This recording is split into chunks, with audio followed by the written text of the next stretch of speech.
let's go to how to make quantum leaps in your sales and business career. This is based on years of research into how certain people accomplish extraordinary things. And we find that law of life is based on the law of cause and effect. Okay, do we agree with that? Yes. This is the iron law of human destiny. The law of cause and effect says that for every effect, there's a cause.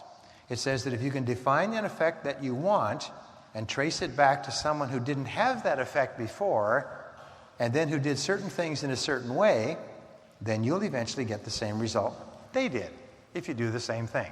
We call this the combination lock metaphor or analogy of life. We say that if someone were to say to you, here's a box, and it's got a combination lock on it. If you can unlock the combination lock, you can have everything that's in the box. And the box has everything you want in life. Happiness, health, home, finance, money, car, beautiful life, respect, esteem, wonderful relationships. It's all in the box. All you have to do is unlock the lock and open the box. If I gave you this box, what would be your first question? You're smart. What would you do? What's the combination? Of course. Do you know something? The great majority of people just would take the box and say, thank you very much, and walk away. And for the rest of their life, they walk around spinning the dial. Watch television, spin the dial. Read papers, spin the dial. Go to happy hour, spin the dial. Drive around listening to the radio like people with no future, spin the dial. And they don't realize that no, stop and find out. There's a thing called the 20-80 rule. The 20-80 rule says the first 20% of time that you put in figuring out how to do it will account for 80% of the value of the whole process. But most people rush off into the process instead of finding out the combination. So what I've done in years of study is I found out the combinations. I have found out that any one of these 10 principles can transform your life completely. All of them together, worked on a regular basis, are so impactful as to be unbelievable. And they're all the reasons why some people accomplish extraordinary things. They're just the reasons. When you look at people and say, what was it that enabled you to go from the bottom to the top so much faster than the average hardworking person? It was because of one of these 10 things. So are you ready? Here we go. Number one is we say there are 10 things you can do to accelerate your success in your career. There are 10 things you can do to accelerate your success. You see, if I can give you a little graph, here's the graph of life. And this is the graph of income, this is time, and this is zero. So these are weeks and months and years, and this is the ultimate income that you can achieve up here.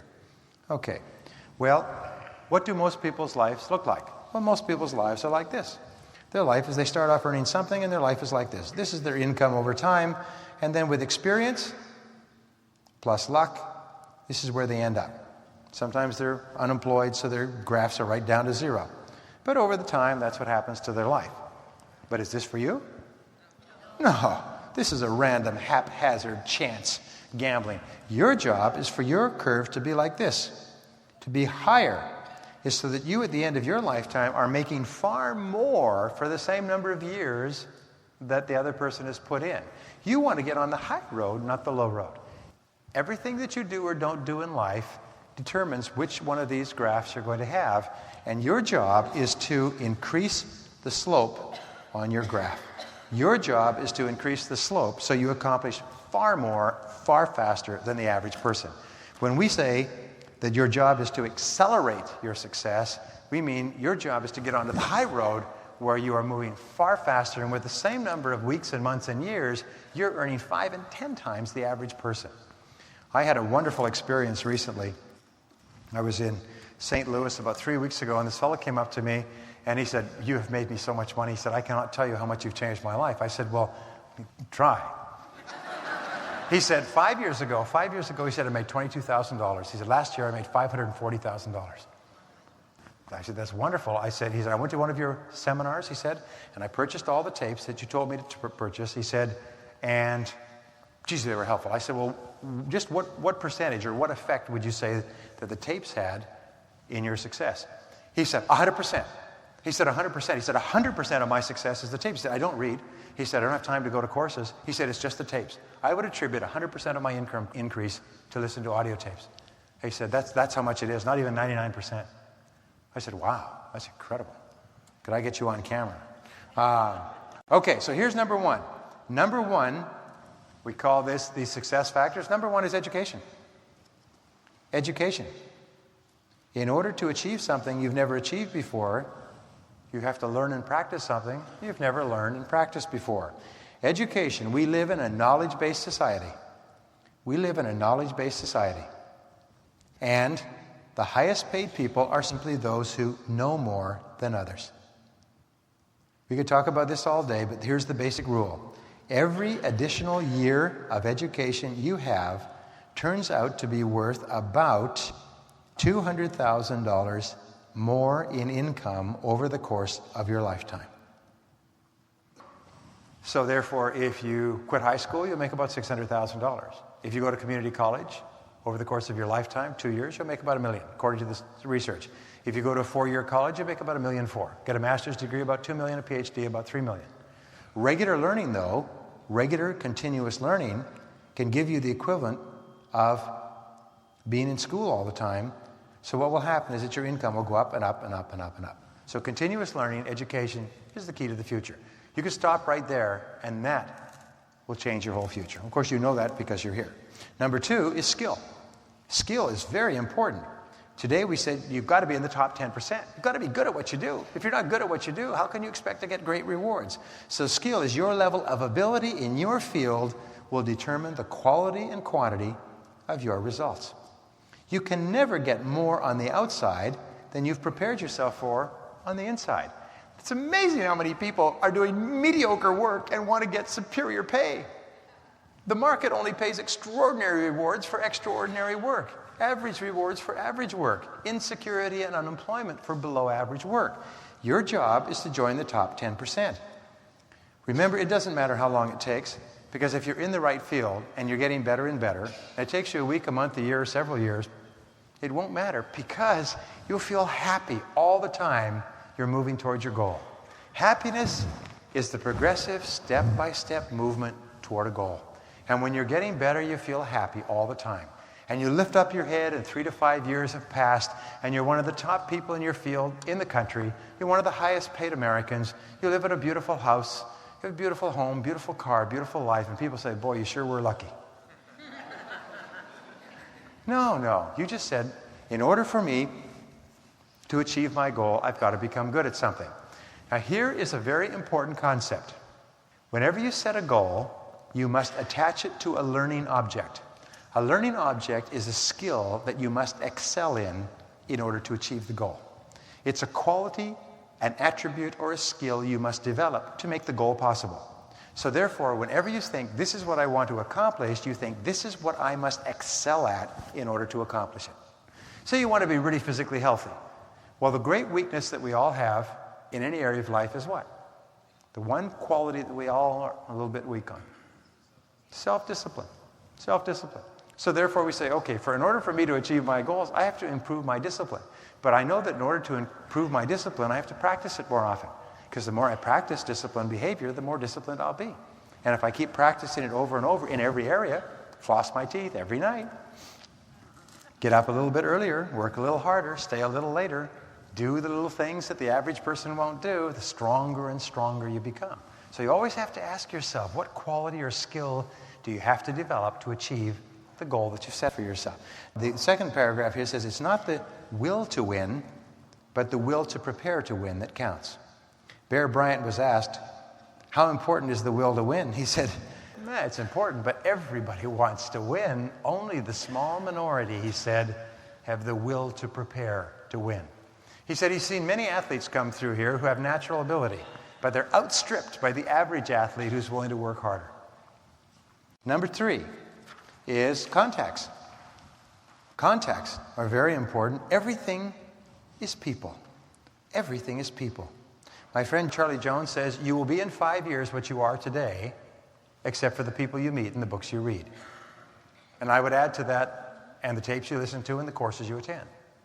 You will be in 5 years. But people are really important. Your success will be decided by the number of people who know you in a favorable way. The more people who know and like you, the more successful you'll be. A person who is known and liked by a lot of people can go all the way to the presidency of the United States.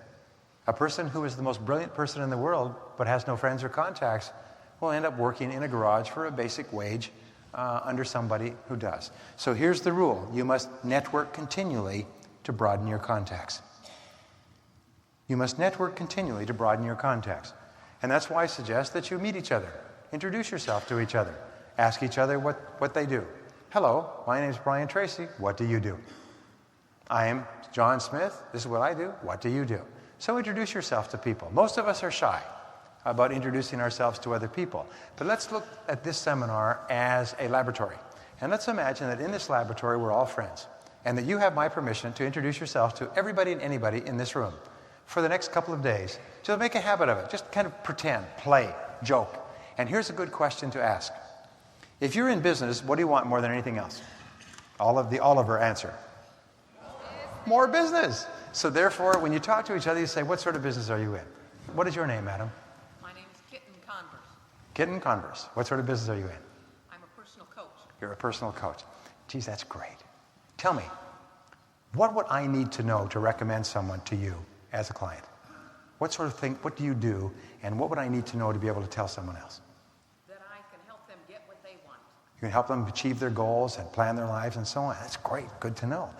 Those are the most powerful of all networking questions.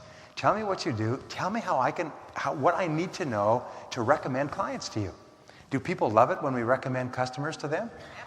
Absolutely. So make a habit of doing this. And by the way, you will find it will be fascinating. Make a decision that you're going to introduce yourself to and ask questions of 50 people in the next 2 days. At every break, make a decision you're going to introduce yourself to 2 or 3 people. Let's make it a game. And ask them, what do you do? And what would I need to know to introduce clients to you or to recommend people to you? We all love to talk about our work, and you may be surprised. You may find somebody that has something that you need, personal coaching, we all do, or you may know somebody from one of your customers who's not a customer for your product or who is, but who also needs that. Are you with me so far? Begin to use this example, this safe example where we're all friends and we can all introduce each other like we're at a party at home, and use this as a way of automatically beginning to develop contacts. And when you're with your customers, by the way, if you want to become one of the finest salespeople in the world, when you're with your customers, say, what do I have to know to recommend other people I talk to buy your products and services? Tell me what you do for customers. Tell me how they work so that I can speak intelligently to other people I meet. That is the most wonderful networking, door-opening question you can ask. And then you just ask questions. Are you with me so far? Yes. This is so simple. You think, geez, if somebody said to me, help me understand what you do so I can recommend my friends to buy from you, would you be reluctant to tell them? No. We would love to tell them. These are such positive, professional questions. Okay, number 4 is money. Money is another major factor in opening doors for you. Money gives you freedom. Money gives you freedom. It gives you the opportunity to take advantage, or enables you to take advantage of opportunities. As Earl Nightingale said many years ago, there's nothing more pathetic than a person who, when their opportunity finally comes along, is in no position to take advantage of it. Because they blew all their money on stereo sets and booze and food and clothes and cars and furniture, and they don't have a you-know-what in or a window to throw it out of. They couldn't discipline themselves to restrain their spending, so they had a little bit in the bank to take advantage of the opportunity when it came along. So, remember this. If you cannot save money, the seeds of greatness are not in you. If you cannot save money, the seeds of greatness are not in you. We're going to talk later on in the course about achieving financial independence. I'm going to talk about this a little bit more because it's terribly important. But one of the most important things we know is that we have to learn to save money. And if you learn to save a little, you learn to save more. And if you learn to save more, you'll be onto the high road to success. But a person who has no money and is living from paycheck to paycheck is a person in a state of desperation. I can tell you it's amazing how many countless people have been able to change their whole lives because they've had enough money in the bank to take advantage of an opportunity when it came along. And how many people who've had to go sadly home because the opportunity of a lifetime was presented to them and they're so desperate for money they could not afford to walk across the street and take it up. Very important. Money is a powerful factor in accelerating your career. You don't need a lot, but you've got to have some. A fifth way to accelerate your career is good work habits. Good work habits. In fact, if you have lousy work habits, that alone can sabotage your career. Good work habits means you get a lot done. You're a highly productive person. You're valuable. And everybody knows efficiency is doing things right, while effectiveness is doing the right things. We'll talk about this later under time management. But what we know is this, is that people who get a reputation for hard work, for doing the job well and getting it done fast, are people who rise right to the top. Because the people at the top are pulling them up like a rope. They're pulling up the people who are doing well. And people at the top are always watching, and they can see who the hard workers are. There's a rule, by the way, that you must remember in life. I'll write it in red. It is that everybody knows everything. Don't ever think that anything that you're doing is unknown to anyone else. Everybody knows everything. So in work, everybody in your company knows who works the hardest, even if they don't even see you all day long. By osmosis, people know how hard you work and how honest you are, how good you are, how thorough, how detailed. Everybody knows everything. So therefore, get a reputation and make sure that what they know is to your advantage, and what they know is you're the hardest working and most effective person in your company. You start earlier, work harder, stay later, get more done than anybody else on the payroll. Because I can promise you this, that makes you valuable, it makes you invaluable, it makes you important, and then it makes you indispensable. When you become indispensable, the only way they can hold on to you is by paying you more money. Fastest way to get an increase is to get a great reputation and ask this question, what is the most valuable use of my time right now? Always be working on the answer to that question. Every hour of every day. Imagine your boss were sitting right there with a clipboard and an annual performance review, checking off to see if you're working on the most valuable use of your time. Now, we said that you're in the top 10% when you come into this room. You're in the top 3% when you start to see yourself as self-employed. How would you like to get into the top 2%? The top 2% are those who can work every hour of the day as though everyone was watching them, even when no one is watching them. If you can work all day long, just like everybody was watching you, like you were in a fishbowl, even when there's no one there, that's the mark of the superior person. Only 2% of people in our society can work on high-value tasks and work continuously without supervision. All the others have to be supervised, and the cost of supervising them has to be taken out of the pay that they could make.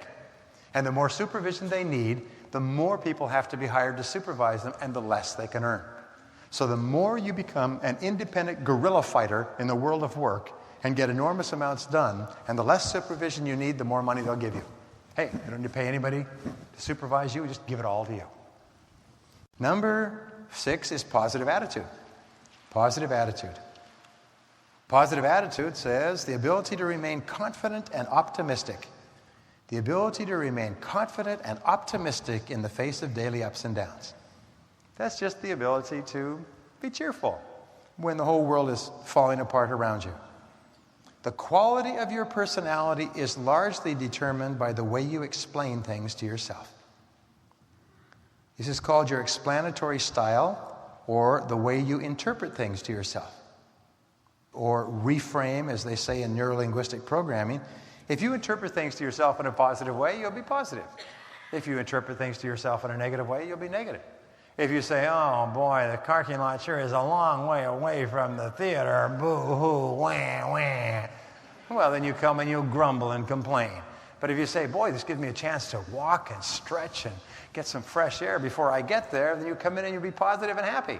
Identical experience, totally different way of explaining it to yourself. So explain things to yourself in a positive way. I was on the airline yesterday and I had an example to use this. Very rude person on the plane. Very rude person. I mean, exceptionally rude. The kind of punch him in the face rude. You know what I mean?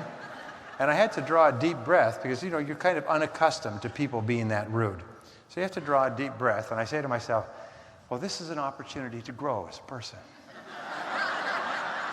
If I can keep myself calm and quiet and not worry about it and sit here and grind my teeth, then it gives me a chance to grow. So I should be grateful to that person for being such a you-know-what. And so I reframed it. But I forced myself to do it because, you know, I felt like that Arnold Schwarzenegger, whack. You know, take care of my friend. He's just dead tired. Remember that from that movie? Anyway, I thought of that several times. Anyway, number 7 is image. Image is very important. Image. Image is the way you appear to others. The way you appear to others, I could spend a whole day on this, but I can tell you this, your image has an inordinate impact on how fast you move ahead in life. It's so important. I was brought up in a home that was, middle class, working. My father was a carpenter. My mother was a nurse. I didn't know anything about dress. My first clothes, I saw pictures of my first suit when I graduated from high school. I didn't graduate. I just went for the liquor. But they fitted like tents. They looked awful. My clothes, I just didn't know anything about dress. I just knew nothing about dress. And finally, a friend of mine took me aside and said, Brian, if you want to be successful in sales and you're selling products to people who are in business, you have to give some thought to your dress. I said, what's wrong with my dress? I look like I just fallen off a truck. Well, let me explain to you dress. And he was a good friend of mine, taking years of study himself, and he walked me through the elements of dress. Since then, I read the books and I studied the courses and I listened to the programs and I've studied and looked at all the articles and pictures of people who are successful. And I found, whoa, is this ever important? It's like somebody explained something that I didn't even know. And what we know is this, with regard to dress, is that people make a judgment on you in the first 4 seconds. And they finalize their judgment in 30 seconds. And then after that, they do everything possible to confirm their judgment. In other words, they do everything possible to sort out any information that conflicts with their initial impression and then to only accept information that's consistent with it. This is the way our minds work. 95% of the first impression you make on other people is your dress, is your clothes. Because even on a hot day, your clothes cover 95% of your body. So your clothes, your grooming, your image, your appearance, your hair, everything about you, you have to stand in the mirror before you walk out the door every morning and you have to say, do I look like one of the top people in my profession? If you don't look like one of the top people in your profession, go back in and change and keep coming back until the person that looks back at you looks like one of the top people in your profession. And then what you do is you don't look at the people around you and below you, you look at the best people in your field and look at how they dress. Watch the way they dress. Because I can tell. It's the most amazing thing. In every business audience, I can tell who's doing well. I can tell what their income levels are. You're doing well, you're doing poorly, you're doing medium well, you are working your way up, you have a great future, you are really sucking eggs, sir. You can always tell who the top people are. You can tell them instantly. I say, you're doing well, aren't you? They say, yes, I am, as a matter of fact. How did you know? I know. I can tell it in an instant. Because people who are doing well tend to dress to their level. But here's what we know. The law of reversibility is one of the most important laws in the universe. It says that if you dress like a successful person, you feel and act and walk and talk like a successful person. You treat other people like you're a successful person, and what do you think happens? You become a successful person. They treat you like you're a successful person. They accept your recommendations like they're really important. They buy from you and buy more and recommend you to their friends. Remember, how you look is very, very important. So, take the time to dress. Take a look at your image. I would suggest that every single person in business must go out and get at least one book on how to dress for success. There's a series of books. There's 2 books, one called How to Dress for Success for Men, Dress for Success for Women by John Molloy, M-O-L-L-O-Y, paperback, $5.95, Bantam Books. Get them, read them, then go through your closet with a green garbage bag and throw out everything that is not consistent with the books. From then on, dress meticulously for how the most successful people dress in business, and you will be staggered at the result. You will be amazed at the way people will treat you. Okay, the image, the way you appear to others, people judge you by the way you look on the outside. People judge you by the way you look on the outside. And you never get a second chance to make a good first impression. Do you know that when you walk in, the person can decide to buy from you or not within the first 4 seconds? It's that quick. And from then on, it's just politeness and thank you very much for coming in and leave it with us and we'll think it over. And we're not really in the market right now, but do keep in touch and I'll pass this on to our other people. And if we have need for it, we'll call you back. And thank you very much. We really appreciate you coming in. My God, I wouldn't buy from this torque. Saved my life. Because if you're dressed really well, they assume that your company is really good and your people are good and your products and services are good and your services and your back and support are good. If you dress poorly, they think that everything you represent is mediocre. Are you with me so far? Yes, of course. I mean, we have to get our cues from somewhere. So we have to get our cues from the way that you choose to present yourself. Number 8 is creativity. Creativity. Continually looking for better, faster, easier, newer ways to accomplish goals. Continually looking for better, faster, easier, cheaper ways to get the job done. One good idea is all you need to create a fortune. There are many people whose entire lives have been changed because at one time they got an idea and they were ready. They had the money, they had the skills, they had the knowledge, they had the contacts, they had the preparation. They knew what to do, they looked the part, and they finally got the idea, and it was the final ingredient that caused the nickel to drop, and the rest was history. Many self-made millionaires are like that. They work and work and work and work and work, and then they get their moment. And when their moment comes, they're ready. They say luck is when preparation meets opportunity. Number 9 is character. Character is self-discipline combined with honesty. Self-discipline combined with honesty will open every door. I follow studies on this, but I will tell you, I just read 2 studies. One that an organization I belong to commissioned. It cost $50,000. They asked customers, what was the most important single determinant that you used to decide what company to buy from? Since many of the companies calling on you had similar products and services, what was the key decision factor? And you know what it was? It was the absolute honesty of the representative. They said, well, the products and services are similar, the results are similar, they're all very competitive, but we really had greater confidence in the character and the integrity of the person we were dealing with. We felt that anything that he or she told us we could take to the bank. And that was the most important thing. The others made a lot of claims, but we weren't quite sure they would follow up. Honesty is number 1. Now, in a most recent study, they looked at job changing. And they asked thousands of personnel managers, what's the most important thing you look for today in hiring a person? And you know what number 1 was? Honesty. Honesty and character is the most important of all, because there's so many problems in the workplace today that if you can get a person of high character, it'll solve most of your problems. If you get a person of mixed character, you can have nothing but problems. So character, honesty, the person you are inside is critical to your success. And persistence is self-discipline in action. Persistence is the foundation of character, and whenever you persist, you're demonstrating your character. And whenever you persist, your ability to discipline yourself to persist goes up. And here's the wonderful thing. The more you persist, the more you like yourself. And the more you discipline yourself to persist, the more you like yourself. And the more you like yourself, the more you persist. It's a wonderful thing. The higher your self-esteem, the more you discipline yourself. The more you discipline yourself, the more you persist. The more you persist, the more you succeed. The more you succeed, the more you like yourself. And the more you like yourself, the better you discipline yourself. It's an upward spiral. These are very important principles, but you know them to be true. And number 10 is luck. People say, well, he or she was just lucky. Many successful people say, by the way, it was just luck. I just happened to be at that meeting and I ran into that person.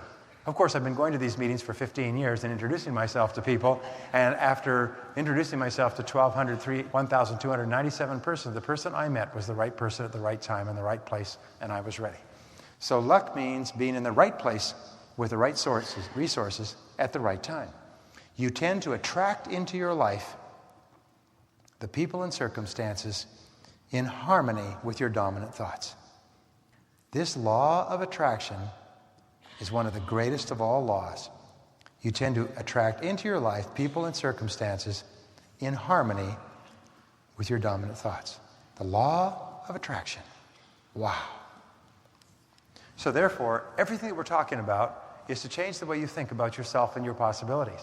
Because if you really like yourself and you know you can do it and you become unstoppable and you're constantly working on improving every single part of your life, you're changing your thoughts at the same time, you become a force field of energy that starts to pull into your life all kinds of people and circumstances that start to propel you forward on an upward curve faster than you can imagine. Does this work? You bet your bippy it works. I have hundreds of thousands of people who've come back to me and told me, whew, this stuff works. For years, they go like this, and suddenly their life goes straight up.